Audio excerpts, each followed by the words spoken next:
Dargie draugi, mums ir problēma. Kausējot vasku, lielo ripu apakšās nostājas vaska emulsija.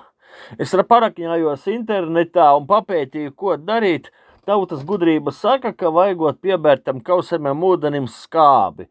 Cits bēr citronskābi, cits skābeņu skābi. Es labprāt pielietu salskābi vai sērskābi, respektīvi aklimātoru elektrolītu, bet man šādas ķīmiskas vielas mājās nebija.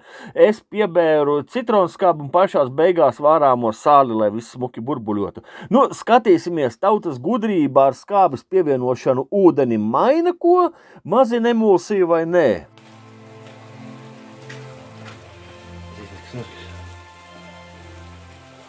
Notik?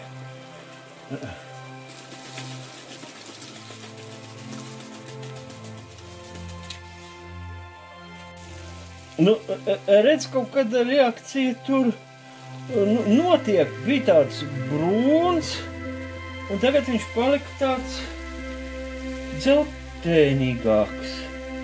Varbūt kaut kas izskatīs nogūsnes.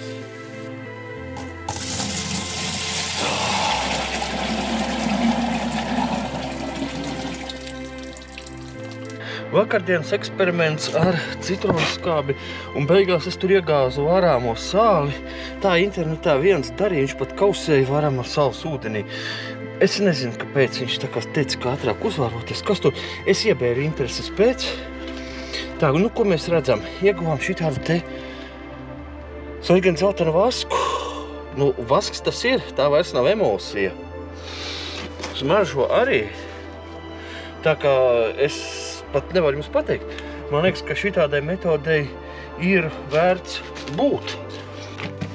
Te mums būtu vasks viss, ko mēs esam šajā sezonā, pagājušā gada vasks, respektīvi sakausējuši. Vēl pieraksim klāt šo te ripulīti. Un paskatīsimies, ja? Manuprāt, kolosāls. Vai ne? Te ir pārlūzus man tā ripa un tā. Tāds iekšā izskatās. Vasks. Tad samainīsim viņu pēc šūnām. Tā. Te kopā ir pār 40 kg. Te ir veikals Strops, kur maina vasku pret šūnām. Un te ir arī Tāra 24.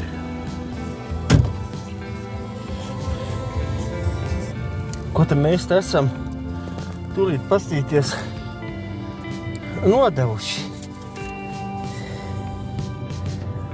Tātad man bija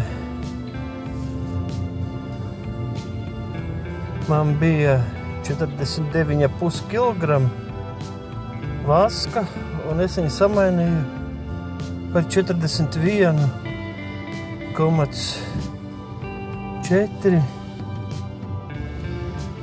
kilogrami mākslīgo šūnu. 3 šitādas te. Viena, 2, 3. Un bagāžniekā vēl 4. Šitāda paka. Tā kā rulēja.